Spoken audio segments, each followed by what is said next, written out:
सोमवार 20 जुलाई की सुबह से ही संसद मोर्चा के लिए हजारों की संख्या में युवा और हर उम्र के लोग सड़कों पर उतर आए थे। लेकिन रविवार शाम से ही दिल्ली पुलिस और रैपिड एक्शन फोर्स RAF के जवानों ने जंतर मंतर को घेर लिया था। पुलिस ने सभी एंट्री और एग्जिट पॉइंट्स ब्लॉक कर दिए थे। फिर भी प्रदर्शनकारी बड़ी संख्या में सड़कों पर उतरे। इसी बीच जंतर मंतर के पास एक बड़ा ट्रक खड़ा दिखा जो पूरी तरह से पत्थरों से भरा हुआ था। साथ ही जंतर मंतर परिसर में शीशे टूटी हुई और क्षतिग्रस्त एक कार भी दिखाई दी। तब कॉकरोच जनता पार्टी की ओर से आरोप लगाए गए कि शांतिपूर्ण आंदोलन को भड़काने और उसे अलग मोड़ देने की यह दिल्ली पुलिस की साजिश है। रविवार शाम से ही आरोप लग रहे थे कि कुछ सादे कपड़ों में पुलिस वाले CJP के आंदोलन में घुस गए हैं। सोमवार आधी रात को जंतर मंतर पर लगे मेटल डिटेक्टर हटा दिए गए और CCTV कैमरे बंद कर दिए गए। CJP की ओर से कहा गया कि यह सब एक बड़ी साजिश का हिस्सा है, यानी अपना ही आंदोलन गलत तरीके से भड़काना और फिर कानून व्यवस्था का हवाला देकर इसे कुचल देना। एक दूसरी घटना में सोमवार को जब प्रदर्शनकारी संसद की ओर बढ़ने वाले थे तो सुबह से ही RAF के जवान और दिल्ली पुलिस एक्शन मोड में आ गई। उन्होंने प्रदर्शनकारियों का रास्ता रोकने के लिए बैरिकेड्स लगा दिए। सीमा पर दुश्मन को रोकने के लिए जिस तरह जवानों की फौज तैनात होती है, उसी तरह दिल्ली की सड़कों पर अपने ही देश के युवाओं को रोकने के लिए भारी बंदोबस्त दिखा। लेकिन इसमें संदिग्ध बात यह थी कि RAF के कई जवानों ने अपनी वर्दी पर लगी नेम प्लेट छिपा रखी थी। अगर वे जवान सिर्फ सुरक्षा व्यवस्था के लिए थे तो उन्हें अपना नाम छिपाने की जरूरत क्यों पड़ी? वहीं कुछ पुलिस कर्मियों द्वारा खुद ही बसें और गाड़ियां तोड़ने के वीडियो भी सामने आए, जिससे सोशल मीडिया पर सवाल उठ रहे हैं कि पुलिस आखिर इससे क्या हासिल करना चाहती थी। तीसरी घटना में यह देखने को मिला कि पुलिस ने बैरिकेड्स की 10 फुट की दीवार खड़ी कर दी, लेकिन उसका कोई फायदा नहीं हुआ। पुलिस ने इस आंदोलन को रोकने की जितनी कोशिश की, युवाओं का आक्रोश उतना ही बढ़ता गया और उन्होंने सारे बैरिकेड्स तोड़ दिए। प्रदर्शनकारियों की संख्या 50,000 से अधिक थी। जनता के मन में सरकार के खिलाफ गुस्से की ऐसी लहर है, इसका अंदाजा पुलिस और सरकार को था ही नहीं। इसके बाद पुलिस और RAF के जवान एक्शन मोड में आए और उन्होंने प्रदर्शनकारियों पर लाठी चार्ज कर दिया। वीडियो से ऐसा लग रहा था मानो यह लाठी चार्ज अपना सारा गुस्सा निकालने का प्रयास हो। इसमें एक युवा का वीडियो तेजी से वायरल हुआ जिसे 4-5 जवान लाठियों से पीट रहे थे, लेकिन वह अपनी जगह से हिला तक नहीं। वह गुस्से में कह रहा था, मुझे और मारो और मारो। दिल्ली की सड़कों पर उतरे युवा ये कहते हुए दिखाई दिए कि पुलिस हमें मार मार कर थक गई है, लेकिन वे जितना मारेंगे हम उतने ही ज्यादा भड़क कर उठेंगे। इन सब के बीच दिल्ली पुलिस का झूठ भी सामने आ गया। दिल्ली पुलिस ने ट्वीट कर स्पष्ट किया कि हम इस आंदोलन को प्रोफेशनली हैंडल कर रहे हैं।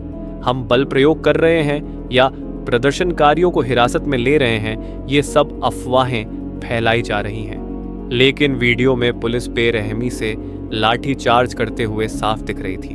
पुलिस के लाठी चार्ज में एक 12 साल की बच्ची का सिर फटने की खबर आई। एक 10 साल के बच्चे को थप्पड़ मारने और उसे धक्का देने के वीडियो वायरल हुए। पुलिस प्रदर्शनकारियों के सिर, छाती पीट, जहां मौका मिला वहां बेखौफ होकर लाठियां बरसाती दिखी। एक युवती गंभीर रूप से घायल हो गई है। उसका राम मनोहर लोहिया अस्पताल में इलाज चल रहा है और बताया जा रहा है कि वह मौत से जूझ रही है। सिर से खून बहते हुए एक युवक का वीडियो खूब वायरल हुआ जिसमें वह कह रहा था, अंग्रेजों के जमाने में हमारे ही जवानों ने हमारे स्वतंत्रता सेनानियों पर गोली चलाई थी। तुमने लाठियां चलाई हैं, लेकिन हम शहीद हैं। हम हर युग में जन्म लेंगे। तुम हमारे नौकर हो, हम तुम्हारे मालिक हैं। हम तुम्हें तुम्हारी औकात दिखा देंगे। पुलिस ने मोर्चा को सिर्फ केरल भवन तक की अनुमति दी थी, लेकिन प्रदर्शनकारी पुलिस के बल प्रयोग का विरोध करते हुए सीधे रेल भवन तक पहुंच गए। यहां से संसद भवन मात्र 500 से 600 मीटर की दूरी पर है। अलर्ट हुई पुलिस और RAF के जवानों ने अपनी गाड़ियों से गैस के गोले दागे। प्रदर्शनकारियों के सीधे संसद के दरवाजे तक पहुंचने से घबराकर संसद के सुरक्षा कर्मियों ने सभी दरवाजे बंद कर दिए। गेट पर QRT के जवान प्रदर्शनकारियों की ओर बंदूकें तान कर खड़े हो गए। अपने ही देश के युवाओं पर सुरक्षा कर्मियों द्वारा बंदूकें तानने का दृश्य शायद भारत के इतिहास में पहली बार देखा गया। पुलिस की इस पूरी कार्रवाई पर सीजेपी के संस्थापक अभिजीत दीपके ने भारी नाराजगी जताई है। दीपके अभिनेता प्रकाश राज, अभिनेत्री शबाना आजमी और वांगचुक की पत्नी गीतांजलि अंगमो जिस ट्रक पर थे, उस ट्रक को भी पुलिस ने बल प्रयोग कर रोक लिया। दीपके ने आरोप लगाया कि गीतांजलि अंगमो के बाल खींचकर उन्हें नीचे गिराने की कोशिश की गई। दीपके ने कहा, सौरव दास और आशुतोष रांका ग्राउंड पर नहीं है, ऐसा नैरेटिव सेट करने की कोशिश की गई। मुझे अकेला करने की कोशिश हुई। सौरव और आशुतोष को जेपी नड्डा के घर पर हाउस अरेस्ट कर लिया गया। गीतांजलि मैडम पर हमला किया गया। लाठीचार्ज पुलिस अधिकारी संदीप लांबा ने किया। मुझ पर भी लाठी चलाने की कोशिश हुई। केंद्र सरकार को शर्म आनी चाहिए। ये सरकार नहीं, तानाशाही है। सीजेपी ने मांग की है कि हिरासत में लिए गए सभी लोगों को तुरंत रिहा किया जाए।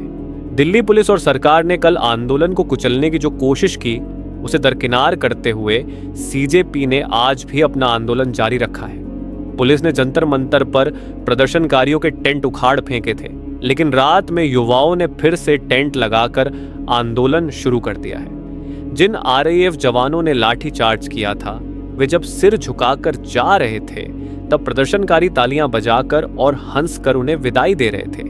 इसके वीडियो भी वायरल हुए हैं। इससे यही दिखता है कि सरकार भले ही कितनी भी तानाशाह की तरह बर्ताव कर ले, लेकिन लोकतंत्र और डॉक्टर बाबा साहेब आम्बेडकर के संविधान को बचाने के लिए युवा अंत तक लड़ते रहेंगे। दिल्ली पुलिस द्वारा सोमवार को किए गए लाठीचार्ज और कार्रवाई के बारे में आपका क्या विचार है? अपनी प्रतिक्रिया कमेंट करके जरूर बताएं और ऐसे ही जानकारीपूर्ण वीडियो के लिए YouTube चैनल को सब्सक्राइब करना ना भूलें।